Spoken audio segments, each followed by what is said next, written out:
Ele quer alguma coisa, né? Amados, eu quero convidar você para abrir a sua Bíblia em Hebreus, na carta aos Hebreus. A carta aos Hebreus é uma das únicas que nós temos que não sabemos quem realmente a escreveu, mas nós sabemos para que ela foi escrita. Não sabemos, alguns falam que pode ser Paulo ou outros dos discípulos, mas o certo é que nós não sabemos quem escreveu a carta aos Hebreus. Eu quero convidar então você a abrir a sua Bíblia em Hebreus capítulo 11, verso 1 ao verso de número 6. Nesse início de ano, você já tem ouvido falar muito sobre identidade, né? Dizendo que a nossa identidade como igreja vai nortear as nossas ações em 2025. Qual é a nossa identidade? Que identidade é essa que nos fala a palavra do Senhor? Mas eu quero meditar então nesse texto da palavra, Hebreus capítulo 11, vamos ler verso 1 ao verso de número 6. Ora, a fé é a certeza de coisas que se esperam, a convicção de fatos que se não veem. Pois pela fé os antigos obtiveram bom testemunho.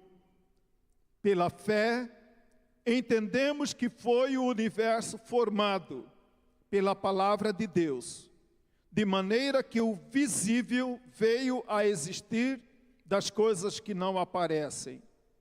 Pela fé, Abel ofereceu a Deus mais excelente sacrifício do que Caim, pelo qual obteve testemunho de ser justo, tendo a aprovação de Deus quanto às suas ofertas. Por meio dela, também, mesmo depois de morto, ainda fala.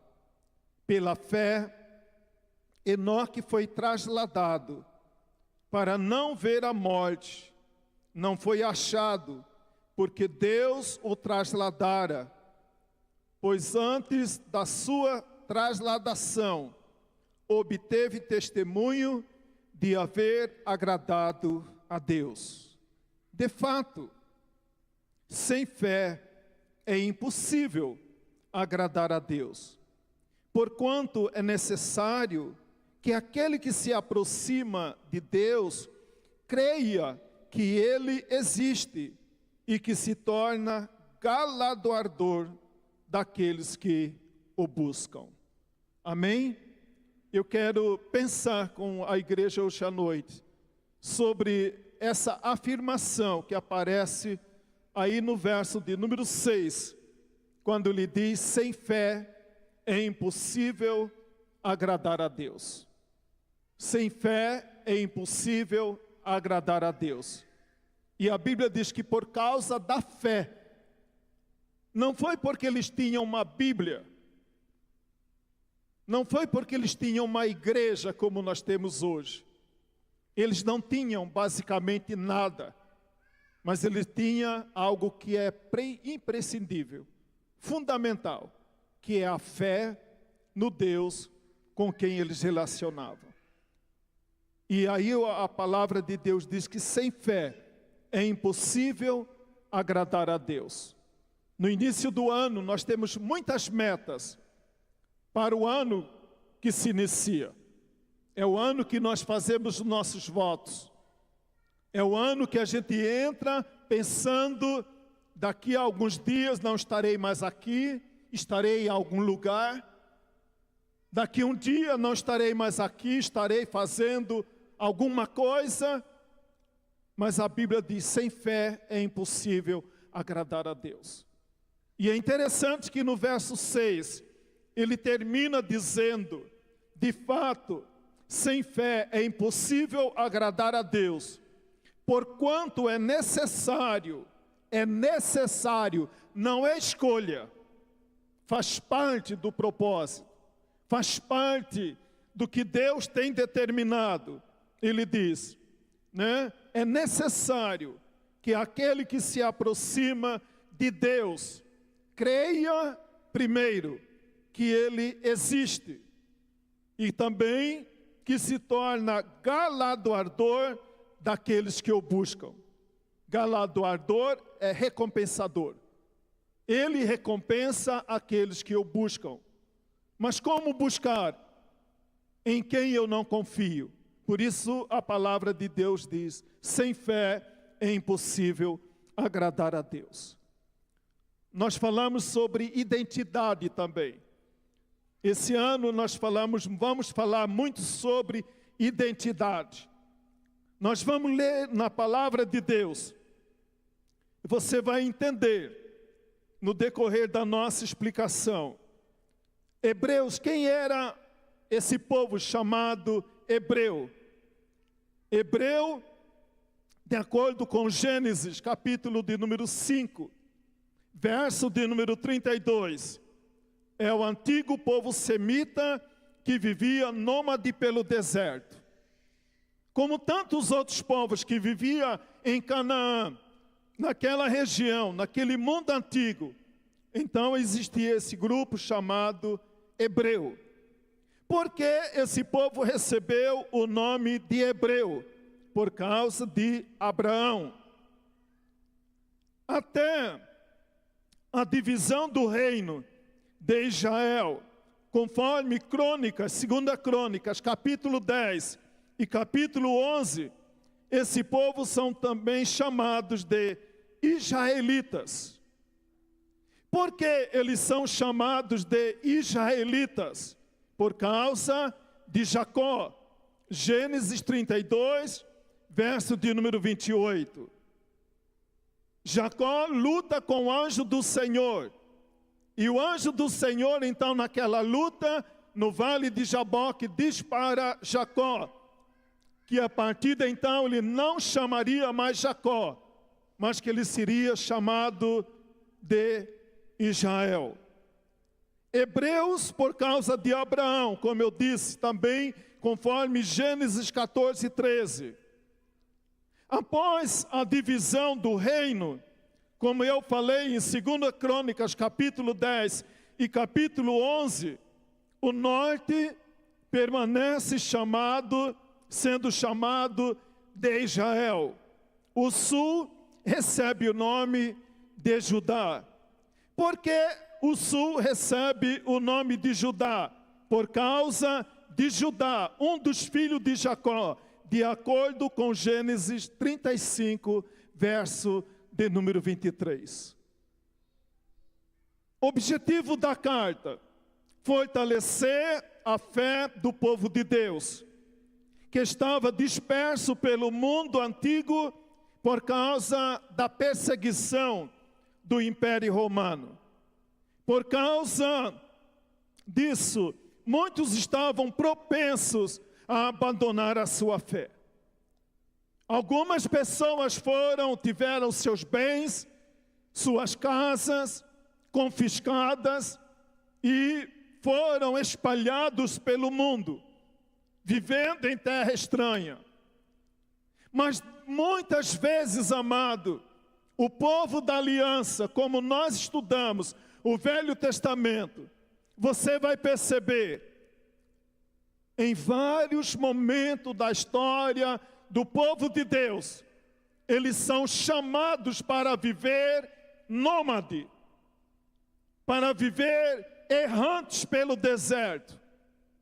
Eu creio, meu amado, que nisso tudo há um propósito de Deus para nos lembrar, para que eu e você não esqueça que nesse mundo nós somos um povo nômade.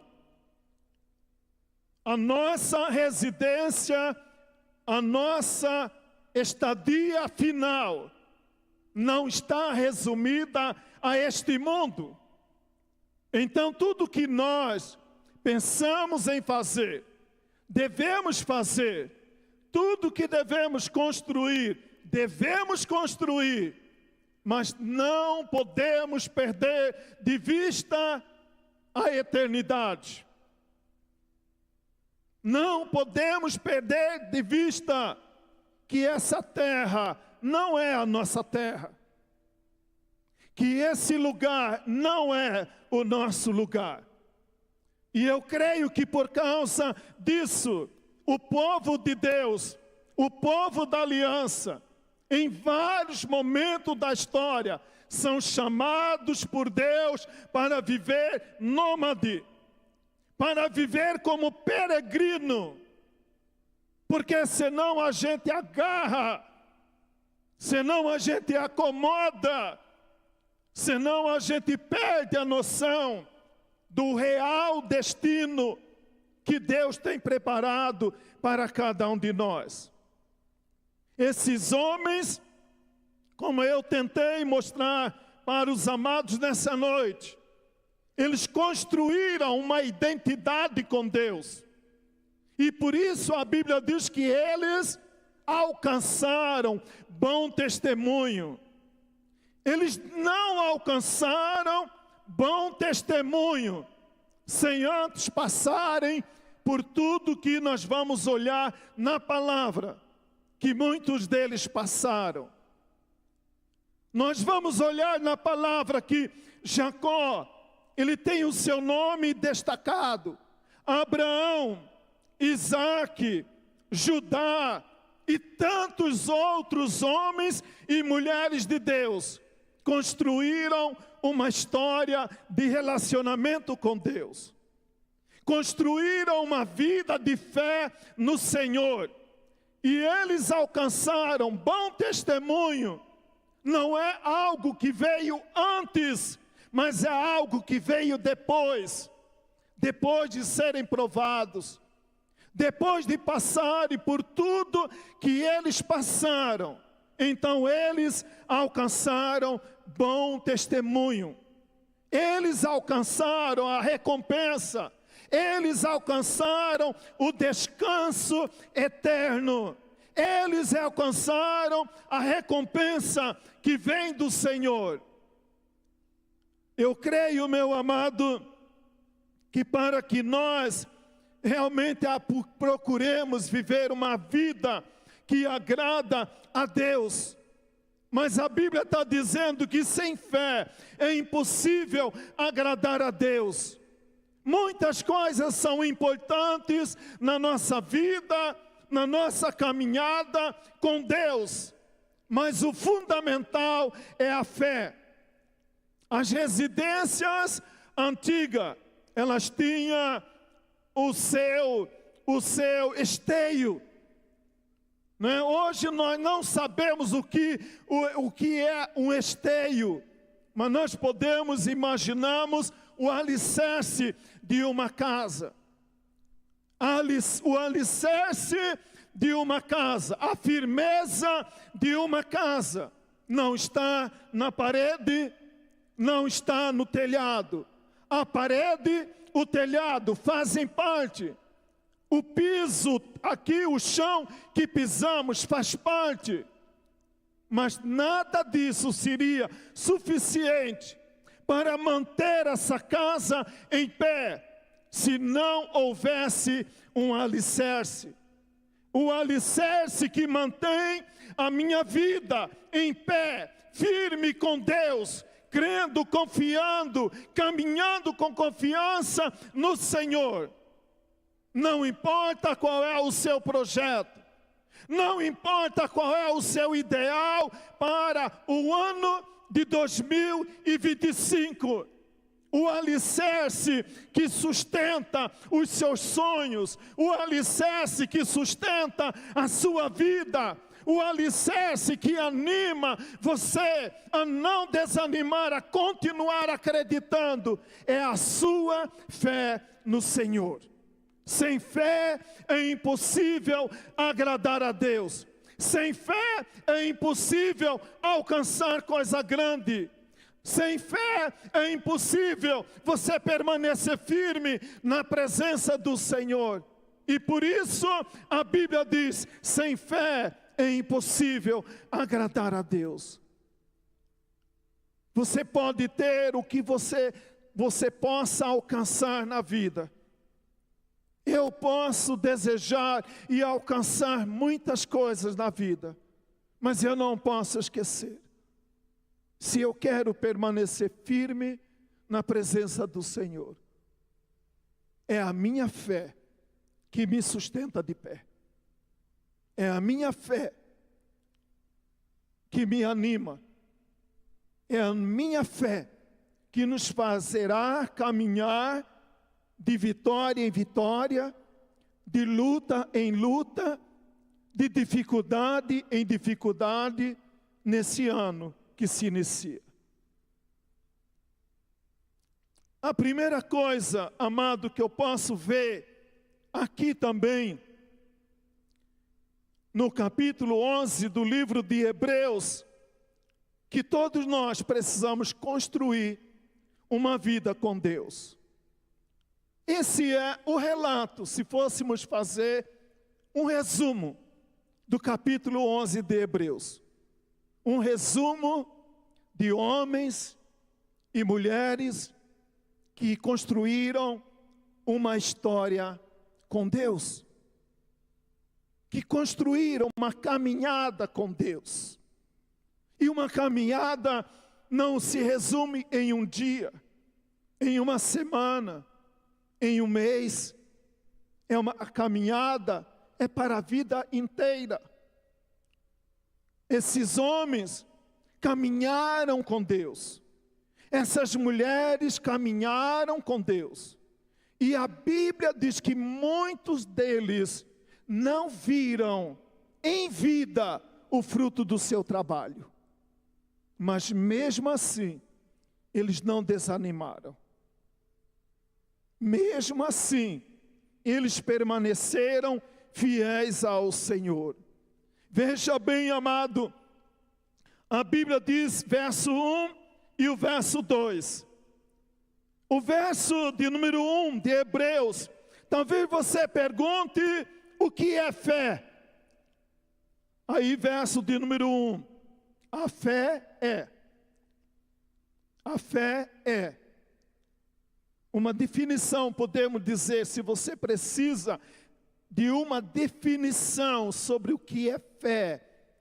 Hebreus então começa o capítulo 11 dizendo: a fé é a certeza de coisas que se esperam. Você espera em quê? Você espera o quê? Muitas vezes, amado, nós precisamos de algo visível para acreditar. Algo que eu possa apalpar. Algo que eu possa ver. Se eu não posso apalpar, se eu não posso ver, eu não consigo acreditar. Mas a Bíblia diz que nós não somos guiados por vista. Nós não somos guiados por vista. Nós não somos guiados por aquilo que os nossos olhos veem. O que nós vemos é importante para alimentar a nossa fé. E por isso, amado, que a palavra de Deus, se você estudar ou ler, faça isso durante a semana. Leia o capítulo 11 de Hebreus. Você verá uma repetição dessa palavra. Pela fé, por causa da fé, eles obtiveram bom testemunho. Veja bem o que diz a palavra do Senhor. Gênesis começa dizendo, a respeito de Abel. Pela fé, Abel sacrifica ao Senhor. Quem mandou Abel sacrificar ao Senhor? Mas com base em que Abel acreditava que Deus estava aceitando o que ele estava fazendo. Ele precisava de fé em Deus. Ele precisava confiar no Senhor. A fé foi elemento fundamental, essencial na vida de Abel, para que ele caminhasse com o Senhor, para que ele vivesse na presença do Senhor. Quando a palavra do Senhor diz, em Gênesis capítulo 1, verso de número 3, quando o Senhor ele diz, haja luz, ou quando o Senhor falou também em Gênesis 1, verso de número 6, haja firmamento. Eles vieram a existir a partir de quê? Quando Deus declara, haja luz. De onde surgiu a luz? Quais são os elementos que Deus tinha na mão para trazer à existência a luz? Quais são os elementos que Deus tinha na mão para dar origem ao firmamento? Nós aprendemos, amado, com o próprio Deus, com o Senhor da nossa vida, de que há poder na palavra.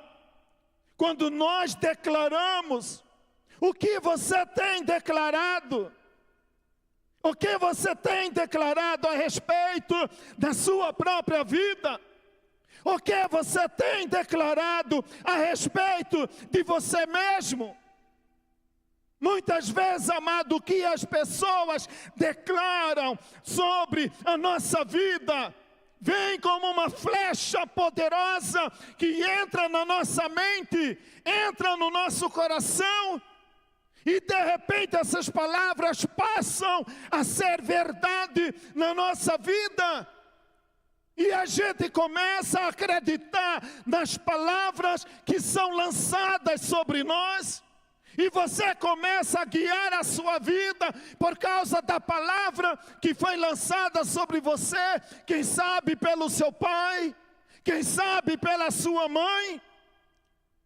Uma das coisas que eu perguntei aqui, vocês certamente ouviram, quando nós perguntamos ao Jadson e a Tainara, por que não consagraram o Luiz Miguel quando ele era bebê? Aí a Tainara falou, porque nós não conhecíamos a palavra. Você entendeu? Agora, como conhecedores da palavra, a vida para eles tem um novo sentido. E nem que fosse de maneira um pouco tardia, né, Tainara e Jadson, eles sentiram no coração de pedir a bênção do Senhor sobre a vida do Luiz Miguel. Quando nós confessamos a Cristo, uma nova realidade, um novo momento, uma nova história é escrita por nós, é escrita a respeito de nós, por aquele que nos criou. Que palavras você cresceu ouvindo de alguém? Por isso, amado, sempre nós frisamos, papai e mamãe, cuide-se das palavras que você lança sobre seus filhos. Ah, pastor, meu filho é um atentado, meu filho é um sapeca, meu filho é terrível. São palavras que são lançadas. Palavras lançadas. Quando Deus, Ele traz à existência o céu, quando Ele traz à existência a luz, quando Ele traz à existência o firmamento, não precisava existir nada. Talvez, amado, você olhe e diz, olha, na minha mão não tem nada. Não há nada que me faça acreditar. Não há nada que diga que eu possa conseguir. Mas eu creio, amado, em nome de Jesus, que existe na sua vida algo maior do que todas as coisas: a sua fé em Deus. A sua fé em Deus é maior do que o dinheiro, do que a sua inteligência, do que a sua força, do que a sua sabedoria. Eu não tenho dinheiro, então não vou conseguir. Pela fé você vai obter e você vai dar testemunho da vitória que você vai alcançar no nome do Senhor, amado. Creia. O pastor Alessandro colocou aqui para nós, para que você escreva aquela carta e coloque diante de Deus o que você quer alcançar durante o ano de 2025. Deus não tinha nada na mão para trazer à existência. Talvez você olhe para a sua mão, para a sua vida, para a sua conta bancária e diz: olha, pastor, é impossível. A única coisa impossível é se você não tem fé em Deus. Porque sem fé é impossível agradar a Deus. Eu não tenho nada, eu não possuo nada, ou pouca coisa eu tenho em minhas mãos. Mas eu tenho a coisa mais importante que alguém possa ter: a fé no Deus que criou. A fé no Deus que me salvou. Quando nós descansamos, amado, que a palavra de Deus é verdade, e que eu posso descansar nessa palavra, certamente, amado, o nosso coração se acalma dentro de nós. A nossa alma se aquieta dentro de nós, porque nós vamos descansar, nós vamos lutar, nós vamos passar por lutas, nós vamos passar por dificuldade, nós vamos passar por momentos complicados na nossa vida, mas a nossa fé nos sustentará, seja na hora da abundância, ou na hora quando não tiver nada, seja na doença, ou seja na enfermidade ou na saúde, quando tudo estiver bem, ou quando parece que nada está bem na minha vida. Pela fé, os antigos obtiveram bom testemunho. Diz a palavra de Deus, Hebreus capítulo 11, verso de número 2. E Marcos capítulo 9, verso de número 23. A palavra do Senhor diz que tudo é possível ao que crê. Então, pela fé, esse homem chamado Abel, ele permaneceu fazendo um sacrifício que agradava ao Senhor. O Senhor, amado, nunca falou para mim, para você, que a caminhada seria fácil. Não temos nenhuma promessa que as coisas serão fáceis na minha vida. Quase todos os irmãos, homens, mulheres que conseguiram grandes coisas na vida, por detrás daquela grande vitória, também houve uma grande luta. Também houve um sacrifício. Talvez você recebe e tem recebido hoje muita coisa que você não sabe como foi construído, que você não sabe como foi adquirido. Converse com seu pai, converse com seu avô, e ele vai dizer: meu filho, minha filha, nós chegamos até agora, porque o Senhor nos sustentou, mas porque também eu levantava cedo para trabalhar, e não desanimei, e por isso nós conseguimos o que temos hoje. Quem disse que seria fácil? Pela fé, esse homem fazia os seus sacrifícios ao Senhor. Esse homem chamado Abel. E ele agradou a Deus. E pelo Senhor, ele foi justificado. E pelo Senhor, ele foi aprovado.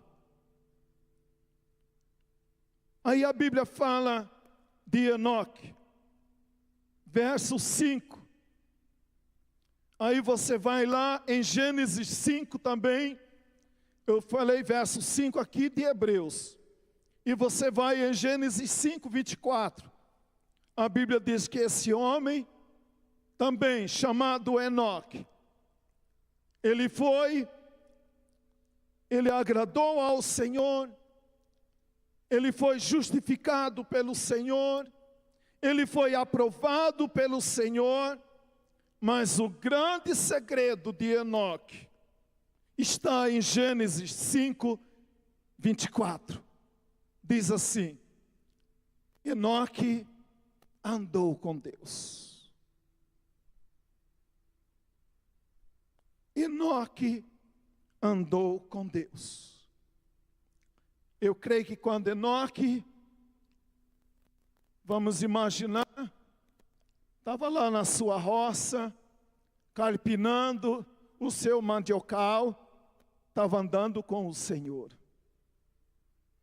Quando ele ia para Jerusalém, ele andava com o Senhor.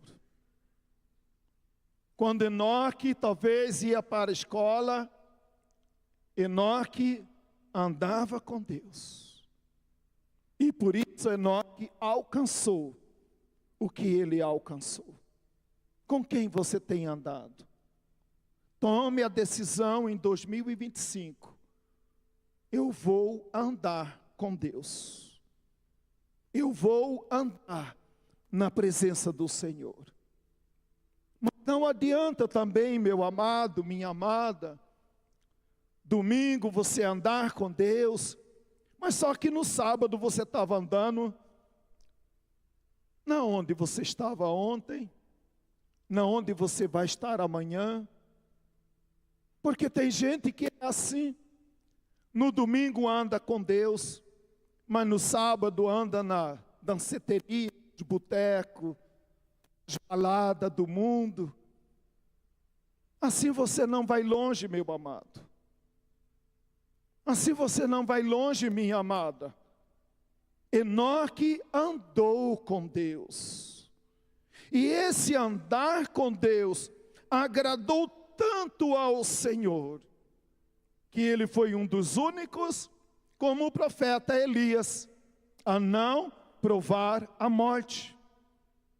Antes de morrer, a Bíblia diz que o Senhor tomou Enoque para si mesmo. A Bíblia diz que ele foi trasladado, ele foi transportado dessa terra para a presença do Senhor.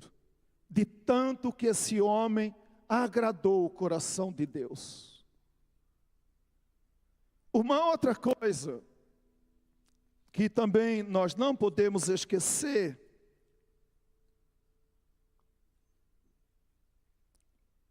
nessa nossa vida, e eu gosto muito de pensar sobre isso, você já deve ter reparado nessa nossa caminhada aqui na Primeira Igreja Batista, nesses anos, mas eu gosto sempre de lembrar, e sobre isso eu quero pensar agora também junto com você. Entenda o propósito do Senhor para a sua vida. Preste atenção. Entenda o propósito do Senhor para a sua vida. O que acontece conosco? Desde quando a gente é criança? Eu tenho 3 filhos.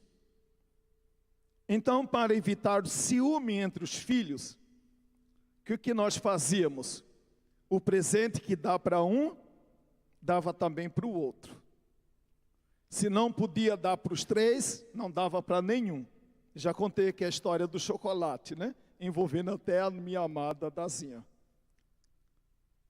Mas entenda o propósito de Deus para a sua vida. Aqui eu quero pensar no próprio Abel e Enoque. Veja bem, a Bíblia diz que tanto Abel como Enoque agradaram ao Senhor, foram aprovados pelo Senhor, alcançaram bom testemunho. Enoque não provou a morte.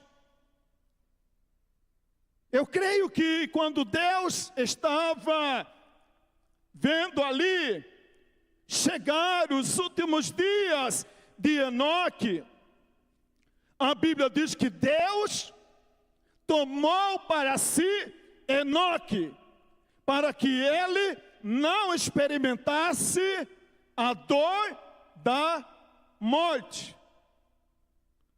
Segundo Abel, como Enoque agradou ao Senhor, foi aprovado pelo Senhor, foi justificado pelo Senhor, alcançou bom testemunho diante do Senhor.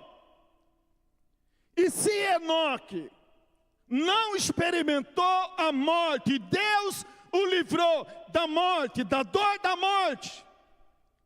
A Bíblia diz, Gênesis 4, verso de número 8, que Abel foi assassinado pelo seu irmão. Agora imagina, meu amado, Abel e Enoque diante de Deus. Abel reivindicando alguma coisa como um filho ciumento, que não entendeu, não compreendeu o propósito de Deus para a vida dele. Isso ia dar uma sensação terrível na mente de Abel. Ele ia dizer para o Senhor: Senhor, eu não agradei o teu coração como Enoque agradou. Eu não andei também na presença do Senhor como Enoque. Eu não fui justificado, o Senhor mesmo não me justificou. Eu fui apresentado justo diante do Senhor.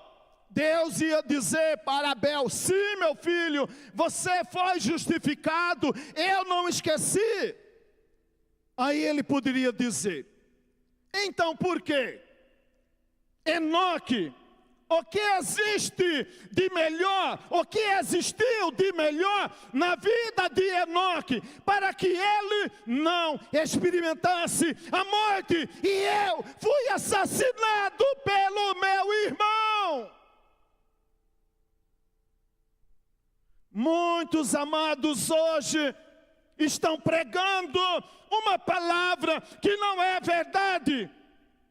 Usam a palavra como se fosse verdade, dizendo: assim como eu consegui, você vai conseguir. Assim como você também vai. Amado, entenda o propósito de Deus para a sua vida.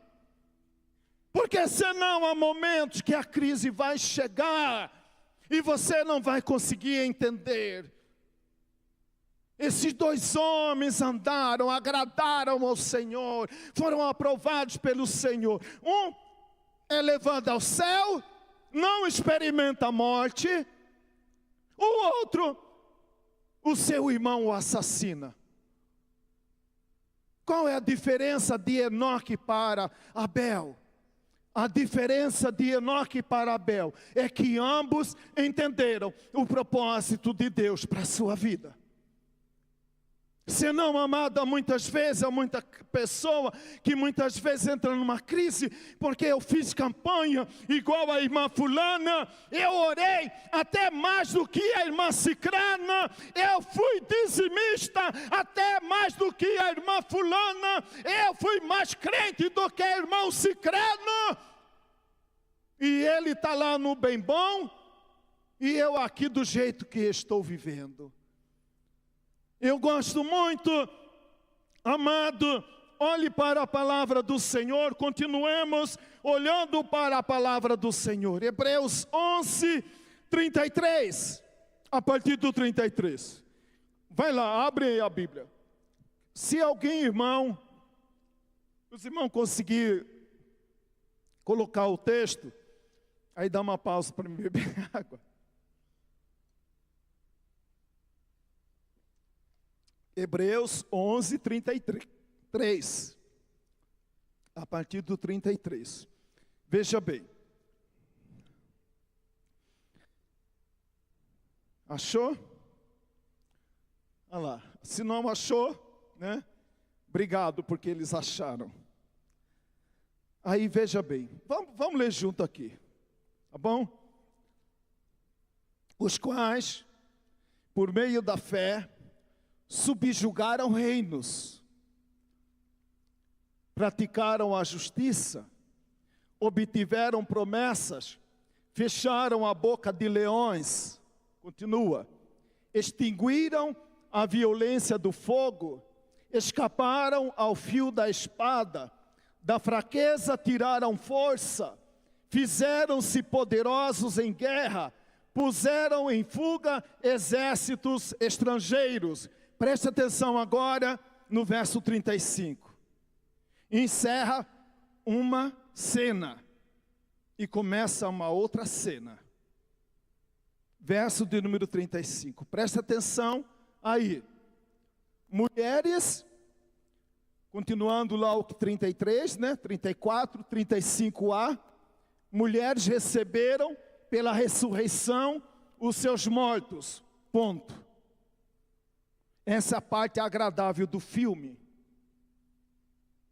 Essa é a parte do só vitória. Essa é a parte do testemunho. Eu tenho um testemunho de bênção para compartilhar com a igreja. Eu tenho testemunho de uma vitória. Eu tenho testemunho de uma cura. Eu tenho testemunho de algo maravilhoso. É bom dar testemunho de tudo que o Senhor tem feito em nós e através de nós. Mas agora, a parte sombria do filme. A parte que talvez a gente não gosta muito. Tem aquela parte do filme que você não gosta muito, né? Onde o artista sofre, né? Aqui o artista começa a sofrer. Aqui, ó. Até ali tudo bem, né? Você está dando glória a Deus, né? 11:35, a mulher não, volta lá no 35. Eu que me perdi. Olha lá, ó. Mulheres receberam pela ressurreição os seus mortos. Alguns foram torturados, não aceitando o seu resgate para obterem superior ressurreição. Continua. Outros, por sua vez, passaram pela prova de escárnio, açoite, sim, até de algemas e prisões. Olha só, amado, o mesmo crente, até ali, né, só vitória, né? Fechou a boca do leão, subjugou o reino, e só vitória, oh glória a Deus, e aleluia, e tá, eu vou no culto domingo à noite. Agora vem aqui, ó, olha lá, foram apedrejados, foram provados, foram cerrados pelo meio, mortos a fio da espada, andaram peregrinos, vestidos de peles de ovelhas e de cabras, necessitados, afligidos, maltratados. Agora pergunto para você, se você pudesse escolher, para você escolheria qual parte de Hebreus 11, 33 até 35a, ou a partir de Hebreus 11, 35b, até o verso de número 37. Qual parte você escolheria para você? Talvez eu e você faríamos, pastor, lógico, né? Até uma criança não teria dificuldade. Eu quero a primeira parte, mas a segunda está repreendida em nome de Jesus. Amado, nós precisamos entender o propósito de Deus para a vida de cada um de nós. A Bíblia diz que Abel, homem maravilhoso, homem tremendo, homem que agradou o coração de Deus, foi assassinado pelo irmão. Enoque, também da mesma maneira, andou com Deus, agradou o coração do Pai, foi arrebatado para... E aí, José? Entenda o propósito de Deus para a sua vida. Eu não sei qual é as lutas e dificuldades que você vai passar em 2025. Mas com fé, você vai vencer no nome de Jesus. Se você terá que passar pelo vale da sombra da morte, não desejamos isso para você. Mas se você passar, e se ser somente de muita luta e dificuldade, como você vai chegar no final do ano? Com a mesma alegria, com a mesma certeza, com a mesma fé? Como que você vai chegar? Por isso, amado, cuidado com o tipo de pregação que você anda curtindo e o seu seguidor de pregador de internet. Não estou generalizando, né? Mas você está entendendo onde eu quero chegar. Um evangelho que não é evangelho. Uma palavra que parece ser palavra de Deus, mas não é palavra de Deus. Porque se tudo fosse para ser lindo e maravilhoso, Abel teria que ser também trasladado. Mas não foi. Ele foi assassinado pelo seu irmão. Mas ao mesmo tempo, meu amado, a palavra que eu quero deixar com você nesta noite, não é olhar para o agora. Não é olhar apenas para o terreno, o físico. Olhe para o resultado final. Verso de número 40, de Hebreus 11, a Bíblia diz assim: por haver Deus provido coisa superior a nosso respeito, para que eles, sem nós, não fossem aperfeiçoados. Mas eu quero aqui destacar a primeira parte do versículo, quando diz: eles viveram da forma que viveram, andaram da maneira como andaram, porque eles sabiam o que Deus tinha provido para eles, o que Deus tinha reservado para eles. Hebreus capítulo 2, verso de número 8, o autor da carta aos Hebreus, ele começa dizendo dessa maneira: todas as coisas estão sujeitas, o Senhor Deus sujeitou debaixo dos pés do Senhor Jesus. Nada deixou fora do seu domínio. E um convite que também aparece na palavra é o convite que o Senhor faz a cada um de nós. Ele diz: assenta-te à minha direita, até que eu ponha os teus inimigos por estrado dos seus pés. assenta. Eu sei quem está assentado à direita de Deus Pai, Deus Filho. É como eu posso olhar para a palavra do Senhor, e o Senhor dizendo a mim e a você também nesse momento: assenta. Assenta para você ver. Não a cena do filme que você está vendo agora, mas a cena do final do filme. Como esse filme vai terminar.